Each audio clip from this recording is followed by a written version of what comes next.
गुरुर्ब्रह्म गुरुर्विष्णु गुरुर्देवो महेश्वर है। गुरु साक्षात परम ब्रह्म तस्मै श्री गुरुर्वे नमः। गुरु हमारे लाइफ में, गुरु हमारी ज़िंदगी में एक ऐसा उजाला करते हैं जिस उजाले से हम तो ऊर्जावान होते ही हैं, हमें तो उजाला मिलता ही है, साथ में हमारे कम्युनिटी के जितने भी लोग होते हैं उनको भी उजाला प्राप्त होता है। सो आप सभी को गुरु पूर्णिमा की बहुत बहुत शुभकामनाएं, तहे दिल से शुभकामनाएं। मेरी कोशिश है कि हम सभी लोग, स्पेशली भारत के हम सभी लोग, बिना दवाइयों के नेचुरली तरीके से, बिना खर्च किए, ज़्यादा बिना खर्च किए सारी बीमारियों के बारे में समझें, जानें, बिना हैवी मेडिसिन्स के बीमारियों को ठीक करें। ये मेरी एक प्रार्थना है ईश्वर से और आप सभी के लिए मेरा एक छोटा सा प्रयास है। सो आइए समझते हैं 18 ऐसे लक्षण, 18 ऐसे साइन सिम्टम्स जो लिवर खराब होने के होते हैं। मुझे लगता है कि ज़िंदगी में आपने ऐसा कोई वीडियो अभी तक नहीं देखा होगा। अगर आप अपने लिवर को बचाना चाहते हैं तो इस वीडियो को पूरा अंत तक ज़रूर देखें। इस वीडियो में हर एक स्टेप बहुत ही ज़्यादा महत्वपूर्ण है। मेरा काम है आप सभी को बताना, फॉलो करना न करना ये आपके ऊपर डिपेंड करता है, लेकिन मेरी कोशिश है ईश्वर से, नेचर से, कि फ्री में जितने कम पैसे में आपका हेल्प कर सकूँ मैं करूँगा। तो समझते हैं आज 18 ऐसे कॉज, 18 ऐसे लक्षण हैं स्पेशली जो लिवर ख़राब होने पर हमें मिल सकते हैं या लिवर ख़राब होने से पहले हमें मिलते हैं। तो सबसे पहला जो कारण होता है, अगर किसी का लिवर ख़राब होता है या लिवर ख़राब होने की स्टेजेस में होता है, तो सबसे पहला जो लक्षण हमें मिलता है लॉस ऑफ एपेटाइट, यानी कि खाना पीना उस मरीज़ को अच्छा ही नहीं लगेगा, उसको भूख ही नहीं लगेगी। लॉस ऑफ एपेटाइट का मतलब होता है भूख न लगना। पिछली वीडियो में काफ़ी सारे ऐसे कमेंट्स थे कि सर हमें भूख नहीं लगती है, हमारा पेट भारी रहता है, हमारा पेट भरा रहता है, तो इसके लिए हमें क्या करना चाहिए। तो इसका सीधा मतलब ये होता है कि कहीं ना कहीं आपके लिवर पे कोई ना कोई प्रभाव ज़रूर है। तो लॉस ऑफ एपेटाइट यानी कि भूख न लगना, ये सबसे पहला सिम्टम्स है, ये सबसे पहला साइन होता है, लक्षण होता है। तो अगर आपको लग रहा है कि मुझे भूख कम लग रही है, खाना कम पच रहा है, तो आप समझ जाइए कि कहीं ना कहीं लिवर की प्रॉब्लम थोड़ी बहुत हो सकती है। दूसरा लक्षण है कि अगर किसी मरीज़ ने ऑयली चीज़ें खाई, यानी कि उसने कुछ पूड़ियाँ खाई या मंगोड़े खाए या पकौड़े खाए या उसने बाहर की कोई चीज़ें खाई और उसको नोज़िया, वोमिटिंग होना स्टार्ट हो जाए, इसका मतलब है कि लिवर में कोई गड़बड़ है या फिर गॉल ब्लैडर में कोई ना कोई गड़बड़ है। और इसका एक और अच्छा साइन है, मरीज को अगर दस्त भी नहीं लग रहे हैं, यानी कि उस मरीज को चिकनाहट खाने के बाद में केवल और केवल उल्टियां हो रही हैं, तो आप समझ जाइए कि लिवर की या फिर गॉल ब्लैडर की प्रॉब्लम है, पित्त की थैली जिसे हम कहते हैं, पित्ताशय की थैली, उसकी कोई ना कोई दिक्कत है। तो ये भी लिवर या फिर हमारे गॉल ब्लैडर की खराबी या फिर उसके वीक होने की संकेत देता है। और अगर किसी को दस्त लग रहे हैं तो आप समझ जाइए कि उस मरीज को हो सकता है फूड पॉइजनिंग हो या फिर एलिमेंट्री कैनाल डाइजेस्टिव सिस्टम से रिलेटेड उस मरीज को कोई ना कोई समस्या होगी।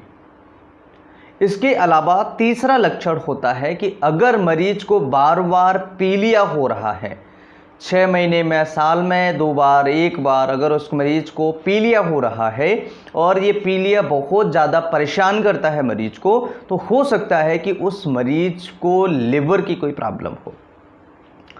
पीलिया 3-4 तरह के होते हैं, पोस्ट हिपैटिक है, प्री हिपैटिक है, इंट्रा हिपैटिक है, इस तरह के पीलिया जॉइंटिस होते हैं। तो इसमें पता लगाना होता है कि कौन सा पीलिया है मरीज को। तो आपने देखा होगा कि मरीज को जब मलेरिया होता है या कोई और प्रॉब्लम होती है, खून की कमी होती है, तो मरीज को पीलिया हो जाता है।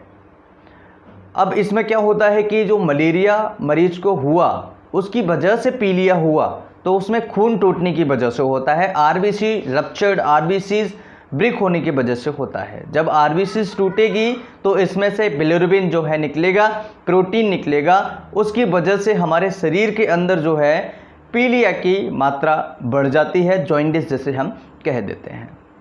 तो ये भी एक लिवर खराब होने का संकेत है, लिवर खराब होने का लक्षण होता है। इसके अलावा ब्लॉटिंग होना, गैस बनना, अगर किसी मरीज को ब्लॉटिंग हो रहा है, पेट फूल रहा है, गैस बहुत ज़्यादा बन रहा है, तो आपको थोड़ा होशियार हो जाना चाहिए कि हो सकता है ये लिवर की वजह से हो, लिवर कमज़ोर होने की वजह से हो, लिवर वीक होने की वजह से हो। बेसिकली ये GERD या एसिडिटी की वजह से होता है, लेकिन ये सारी प्रॉब्लम्स कभी कभार लिवर खराब होने की वजह से भी होती हैं, लिवर वीक या लिवर कमज़ोर होने की वजह से भी ये दिक्कतें आती हैं। तो आपको होशियार रहना होगा, समझना होगा, आपको पता लगाना होगा कि कहीं लिवर की कमज़ोरी, लिवर की खराबी की वजह से ये समस्याएं तो नहीं हो रही हैं। इसके अलावा 5वां जो लक्षण है ब्लीडिंग डिसऑर्डर्स। अगर किसी मरीज को ब्लीडिंग डिसऑर्डर्स हो रहे हैं, यानी कि ब्लीडिंग फैक्टर्स जो होते हैं हमारे, विटामिन के है और भी ब्लीडिंग फैक्टर्स होते हैं, तो उनकी वजह से वो प्रॉपर तरीके से बनना नहीं, वो प्रॉपर तरीके से काम नहीं कर पाना, फिब्रोजिन वगैरह है वो सही तरीके से काम नहीं कर पाना, ये भी एक लिवर की कमजोरी, लिवर का वीक होना, लिवर का खराब होने की वजह से हो सकता है। इसके अलावा 6वां जो सिम्टम्स होता है फटीग होना।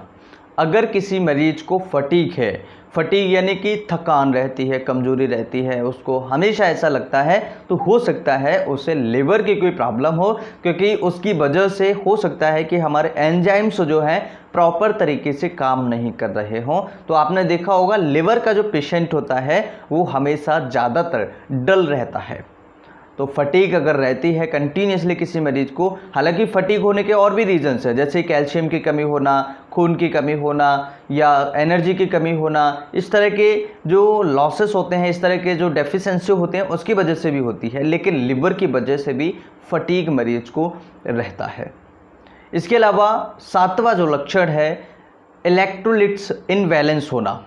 अगर आपको वाटर इलेक्ट्रोलिट्स देखेंगे, आप टेस्ट अगर कराएंगे तो आपको इम्बैलेंस दिखाई देंगे, यानी कि गड़बड़ दिखाई देंगे, कम या ज़्यादा देखने को मिलेंगे। ये भी लिवर की एक वीक या कमजोरी को दिखाता है।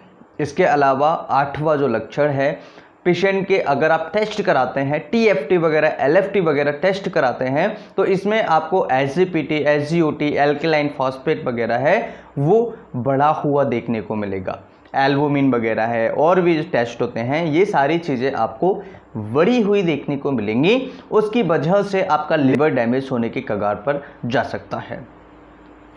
9वां जो लक्षण है कि पेशेंट को वोमिटिंग आती है। उस पेशेंट को ऐसा महसूस होता है कि मुझे उल्टियाँ हो रही हैं, और ऑयली खाने के बाद अगर उल्टियाँ हो रही हैं, जैसे पिछले हमने समझा, तो उसको नोजिया भी होगा, नोजिया, उल्टी, वोमिटिंग जैसी दिक्कतें उस मरीज को आएंगी। 10वां जो लक्षण होता है उस मरीज को ईचिंग होना स्टार्ट हो जाता है स्किन पर, ईचिंग यानी कि खुजली होना उस मरीज को स्टार्ट हो जाता है। तो अगर किसी को ईचिंग हो रहा है, खुजली हो रहा है, तब भी हमें एक बार डॉक्टर से कंसल्ट कर लेना चाहिए। लंबे समय से होना कि पेशेंट को ईचिंग बार बार हो रहा है, लंबे समय से हो रहा है, पेशेंट को रिलीफ नहीं मिल रहा है, तो ऐसी सिचुएशन में आपको एक बार डॉक्टर से मिल लेना चाहिए। तो ये भी एक लिवर डैमेज होने के सिम्टम्स होते हैं। 11वां लक्षण होता है पेशेंट को लिवर साइड में हैवीनेस होना, हैवीनेस फीलिंग होना, उसको लगता है कि बहुत ज़्यादा हैवीनेस हो रही है। हैवीनेस उसको उसी एरिया में, स्पेशली जो आपका लिवर है उसी साइड में, दाहिनी साइड में, दाहिने हाथ की जो पसली है उसके नीचे उसको बहुत ज़्यादा हैवीनेस हो रही है। ये भी एक लक्षण होता है लिवर वीक या लिवर खराब होने का। तो ये भी एक लक्षण है। 12 लक्षण हमने अभी तक समझे हैं, जिसमें से मुझे लगता है कि किसी न किसी मरीज को इनमें से कोई ना कोई 1 या 2 लक्षण प्रेजेंट अभी होंगे। बाकी लक्षणों की बात करें तो बाकी लक्षण और भी हैं, जैसे कि लिवर डिसीजेस होना। अगर लिवर खराब हो रहा है तो उस मरीज को लिवर की बीमारियां, जैसे सिरोसिस ऑफ लिवर है या कुछ और प्रॉब्लम लिवर में हो जाए, स्वेलिंग आ जाए लिवर में, वो भी एक लक्षण होता है लिवर खराब, लिवर वीक लीवर डैमेज होने का। नंबर 14 पर आता है, अगर किसी मरीज को स्वेलिंग आने लगे शरीर पर, वो भी एक लीवर खराब होने के चांसेस बढ़ा देता है। किडनी के भी सिम्टम्स होते हैं स्वेलिंग के, और लिवर के भी सिम्टम्स होते हैं। अगर किसी को स्वेलिंग नहीं जा रही है, किडनी स्वस्थ है उसकी, तो फिर उस मरीज को लिवर की भी जांचें करा लेना चाहिए। लिवर की वजह से भी स्वेलिंग कई बार शरीर में आती है, और स्पेशली लिवर पर भी सूजन बहुत ज़्यादा आती है, लिवर एनलार्जमेंट हो जाता है। 15वां जो लक्षण है वो होता है मेंटल कन्फ्यूजन। अगर किसी का लिवर जो है ख़राब हो रहा है, लिवर डैमेज होने की कगार पर है, तो उस मरीज को मेंटल कन्फ्यूजन होगा। मेंटली वो पेशेंट थोड़ा सही तरीके से सोच नहीं पाएगा, समझ नहीं पाएगा, उसको कन्फ्यूजन होता है। 16वां जो कारण होता है flapping hand trimmer. Flapping hand trimmer का मतलब होता है कि जैसे आप हाथों को ऐसे करेंगे, उस पेशेंट को काफ़ी सारे प्रॉब्लम हो सकती है। एट्रेक्सिस भी इस कंडीशन को हम बोलते हैं। तो पेशेंट को एट्रेक्सिस की समस्या भी देखने को मिल जाती है, पेशेंट के हाथ जो है वो कांपने लगते हैं। 17वां जो लक्षण है पेशेंट की स्किन का पीला होना। अगर किसी की स्किन जो है पेशेंट की पीली हो रही है, तो आपने देखा होगा बेसिकली जॉइंटिस के अंदर होता है, लेकिन कई बार ये जॉइंटिस के साथ में हमारी पूरी स्किन पीली होने लगती है, तो ये भी हमारे लिवर खराब होने का लक्षण होता है, लिवर डैमेज होने का सिम्टम्स होता है। 18वां और लास्ट एक ऐसा लक्षण है जो कॉमन होता है, गैस, बदहजमी, खाना ना पचना, कॉन्स्टिपेशन रहना, लिवर में दर्द रहना, लिवर की साइड में दर्द रहना, भारीपन रहना पेट में, इस तरह के लक्षण जो होते हैं ये लिवर डैमेज होने के लक्षण होते हैं। तो आज के इस वीडियो में हमने समझा लिवर खराब होने के लक्षण क्या होते हैं। तो अगली वीडियो में समझेंगे लिवर को हम कैसे स्वस्थ रख सकते हैं, लिवर के लिए कौन से सिरप्स जो हैं वो अच्छी आती हैं, लिवर को हम कैसे नेचुरली तरीके से ठीक कर सकते हैं। आई होप कि वीडियो आप सभी के लिए बहुत ही ज़्यादा इन्फॉर्मेटिव होगा। और अगर बात करें कि लिवर को कैसे स्वस्थ रख सकते हैं, तो लिवर के लिए लिव टी के नाम से एक SBL की सिरप आता है, उसे आप 7 ml दिन में 3 बार सुबह, दोपहर एंड शाम को ले सकते हैं। पेशेंट की कंप्लेंट्स हैं लिवर से रिलेटेड, जितनी भी समस्याएं हैं, गैस, बदहजमी, लिवर कमज़ोर होना, कब्ज रहना, इस तरह की सारी समस्याएं जो हैं लिवर की ठीक हो जाएंगी। आई होप कि वीडियो से आप बहुत कुछ सीखेंगे, वीडियो बहुत ही ज़्यादा हेल्पफुल होगा। यदि आप इस तरह ही हेल्थ के बारे में जानना चाहते हैं तो सब्सक्राइब करें ये चैनल और बेल आइकन दबाएं ताकि हर नए वीडियो का नोटिफिकेशन सबसे पहले आपको मिले।